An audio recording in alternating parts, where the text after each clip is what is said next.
There I am. Hello, everybody. We're going to get going here in respect for everybody's time. I want to thank you for joining us. My name is Paul Hitchcock. I'm with the Asset Protection, Estate Planning, and Business Planning firm Barth Calderon. Some of you may know us, maybe all of you may know us, but we're a firm headquartered in Southern California, Orange County, clients across the country, and we love education. We love giving out valuable information on hot topics that can help you in some way. And so I'm really excited again. We've been doing out of high demand quite a few of these educational workshops on the employee retention credit program. Brian Hill is here with us, who's a CPA. Brian, hello. Thank you for coming on again. Yeah, good morning, everybody. Thanks, Paul. Yeah, and what I want to make sure again for those that are just jumping on now, in the chat there is a link to get one-on-one with Brian as we go through this. This is going to be interactive. Ask your questions along the way, but if you want to get one-on-one for a session to see how to qualify, if you qualify, and to get it going, use that link in the chat. And so, Brian, let's jump into this. Kind of give us a background update, because I know this program's been around, but update and exactly what is the ERTC, so the history and where we are now with it. Yeah, the Employee Retention Tax Credit program is one of the three main government incentives that were provided as COVID relief. Most people know there were the EIDL loans, the PPP, forgivable PPP loan program, which are both closed. Congress also provided the Employee Retention Tax Credit program. It actually started on March 12th, or it became effective March 12th of 2020. And it is one that is still available for you to take for periods all the way back to March 12th of 2020. It is the underutilized of the three. There's a little bit of confusion among professionals on who qualifies for the program, the mechanics on how you take it, but it is equally, if not more beneficial than any of the other programs. And the nice thing about it is it's not a loan, it's not a forgivable loan, so it's not something you get and then you have to worry about trying to get it forgiven down the road.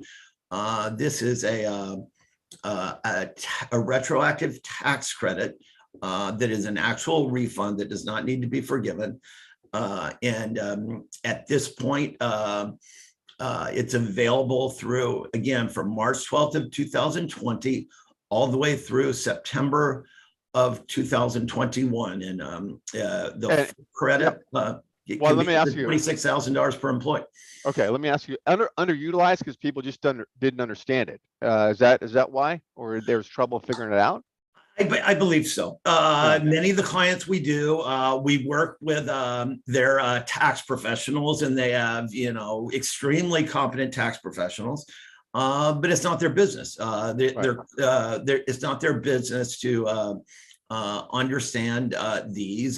They more rely on outside companies that specialize in tax incentives. So that's the primary reason. One of the confusing items is that results in many people not taking it as of now is you can't double count PPP loans and employee retention tax credit wages. But there's a workaround why you can't double count it. Our job is to work around it and take the credit before, after, and over the PPP loan. So that's one of the confusing items. Is if you took a PPP loan, even if you took two, you're still eligible to take the employee retention tax credit. Okay, so which is a good road into the details of this thing. So let's first of all talk about who qualifies for this. What are the parameters there? So all industries qualify if they meet one of the three requirements. So there's no targeted industries. There's nobody that's prohibited from taking it. You need to meet one of the three requirements, and you qualify for individual quarters on their own. And you can mix and match how you qualify the various periods. The easiest one to use and the most common is a drop in revenue. The drop in revenue in quarters in 2020 is 50% compared to the same quarter in 19. In 2021, they lowered the bar. We just need a 20% drop in quarters 1, 2, or 3 of 21 compared to the same quarter in 19, and you automatically qualify for that quarter. And they've even provided a rule where if we qualify for one quarter in 21, we actually automatically get the next quarter, even if we don't qualify. The second qualifier is you be directly affected by a government mandate or closure. If you look back into it, we're very familiar. We've in navigating all the government orders that have been around for the last 2 years. Most businesses in some of these periods were affected by a government mandate or closure order.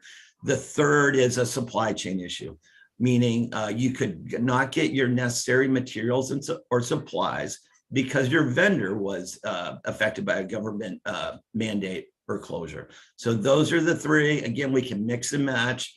And our job is we're very good at helping clients navigate these and qualifying, under these criteria to maximize, their benefit. Okay. And I want to say for everybody that's getting on is this is interactive. So you can put your Q&A in the chat there. We'll address them along the way. I know there's some complication to this. So as Brian's talking, give you the details, throw your questions up there. We'll get to them. So Brian, the qualifications then, what are you saying? Are there when you're having discussions with businesses, are there road bumps, or what are the common road bumps you see, or like what's happening in those conversations when you're talking to people, or maybe there aren't many? Well, honestly, the great thing about this program is there really aren't many. Once we have on a preliminary call, we can almost always do a preliminary determination of qualifications and sometimes a final determination. Once we do that, the nice thing about this is there's work on our end, but it's very easy from a client perspective. We need your payroll tax. We need your payroll tax returns for the period. We need your wage reports to show how much your employees were paid for those periods. And we need your PPP loan details. That's all we need from a client perspective. If a client's qualified and is ready to take this, I always tell people, the nice thing about it is on average, it takes 2 hours for a client's time. Okay. Getting some questions here. So Alicia's asking, where do we get more information on the government mandate or closure due to see if we qualify, and how far can we go back to claim the credits? We can go back to quarter 1 of 2020. Quarter 1 of 20 is kind of an odd quarter. The program started on March 12th, so we can take the credit from wages from March 12th to March 31st of 20, and then it was effect every quarter all the way up until the third quarter of 2021. The best way, if you are going to qualify under one of the mandate or closure criteria, is to have a call with our office. One of our staff has a legal background, a law degree. For over the last year and a half, we've saved, navigated, have all the calendars for most cities, certainly in our local area, but in most larger cities on the timelines of when these government orders were in effect. Okay. So the best way, if you're using that qualifier, is to have a short call with our office so we can discuss where your business is located, and we most likely already know your area and what periods you might qualify for. Okay, and that link to get the call going is in the chat there. And Brian, so when you get on the phone for the first time, what is happening in that conversation? What are you covering? We're normally covering, initially we're making sure, this credit is available for employers with W-2 wages in 2020 and 21. Ideally, they're in business in 19, so we can measure the 20 and 21 income against 2019.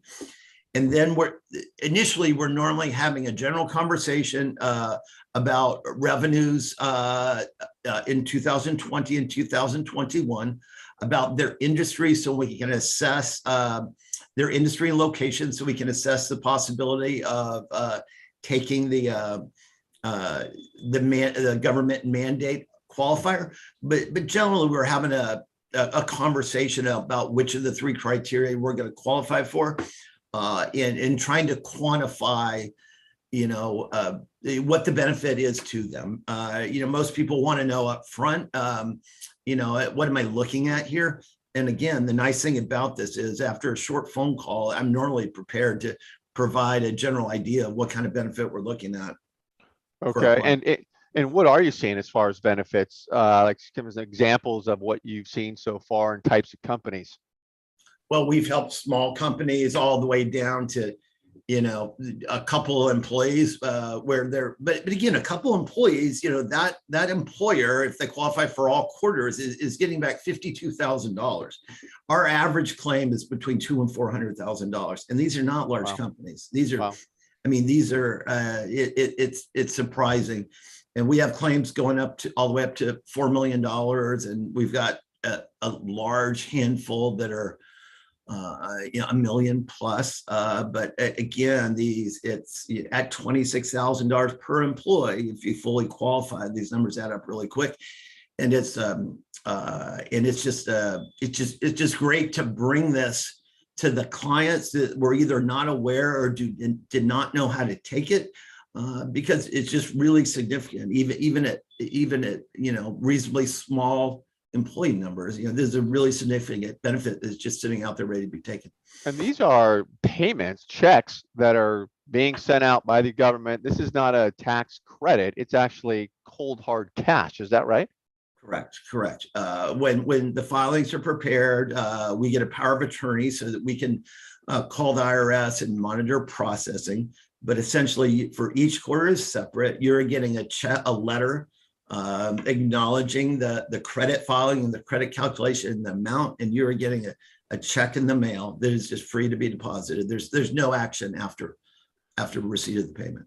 So okay, so then you have this discussion, somebody qualifies, and then what happens? There's a worksheet that goes out because there's some information you've got to collect from the business. Yep. Yeah. So in some cases, the client has already been provided the questionnaire, and I think there's a link here. So we want to have that questionnaire that asks the revenue questions, asks the mandate questions on which periods you were affected. At that point, we have a simple engagement letter that we sign, agreeing to what we're going to do on your behalf. And then it's just a simple document request. That's what's great. We need the original payroll tax returns. We need wage reports and PPP loan information. That's the extent of this. Okay. So then you're collecting that.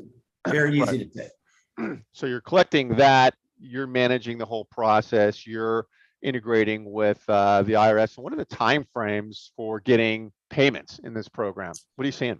Well, that number is moving. A year ago, we were getting payments in 60 to 90 days like clockwork. Late last year, earlier this year, it spiked up to 9 to 11 months. Most recently, where refunds are coming at 5 to 6. So I believe what's happening is they're getting caught up, and I believe we'll continue to see the delays reduce and payments come in quicker. We're telling everybody 5 to 6 months at this point. Got it. Tracking it. Okay. Yeah. And then once the payment comes in, then game over. That's it. You're moving forward, and it's all clean and all the ducks are in a row. Game over. No action needed after that. You get the payment. Again, it's a credit filing. It's a refund. It's essentially a payroll, as it says, it's a payroll tax credit. So it actually could have been done in real time in 2021. Employers essentially could have not remitted these payroll taxes during these quarters Almost nobody did that because they didn't understand it. So this is a retroactive credit where we're claiming a refund that we could have taken a year and a half ago. So once you receive that, you're done. Good. And who are you working with at the companies typically? If it's a small company, the owner, but is it, who's your counterpoint to work with at the company? Yeah. Well, I would say in smaller companies, we're working directly with the owner. I would say the most common is the conversations are with the owner. And after that, they're introducing us to a bookkeeper, either an inside or outside bookkeeper that has access to the payroll records. And we're working with them at that point. But again, it's not that time intensive. These essentially, almost everybody nowadays uses, one of the major payroll processors, ADP or Paychex, your bookkeeper, my bookkeeper, or sometimes even the owner. These reports are right there to, log into the software that you use every week to pay your employees, and the returns are there, the wage reports are there, and we can guide them on how to print them, but they're readily available with all the major software or payroll processors. Fantastic. Okay. Well, if there are no more questions, anybody has a question, you want to type it in there now. Again, as reminders, we sign off here on this kind of quick hit strategy session. There's a link in chat. Click on that. You can get signed up for one-on-one with Brian to see if you qualify, what goes on, cost of this. And Brian, the payment on your end for doing the work is on the back end. So there may be a small fee up front in order to get people in the system and process, but typically paid on the back end, correct? Yeah. The vast majority of our fees are actually when you receive the refund. Again, and you're receiving it directly. We're not receiving it on your behalf. So. Got it. Okay. Fantastic. Well, great information, Brian. Thank you so much. Thank you, everybody, for being here. And we're going to continue to keep you updated on this program. If you have any questions, reach out to us, get with that link, and Brian will talk to you again real soon. Yeah, thanks, Paul. And everybody, I'm in the office today and all day tomorrow. So feel free to fill out that link, and we can get on the phone and have a quick conversation today. Perfect. All right, Brian, thanks, talk Paul. to you soon.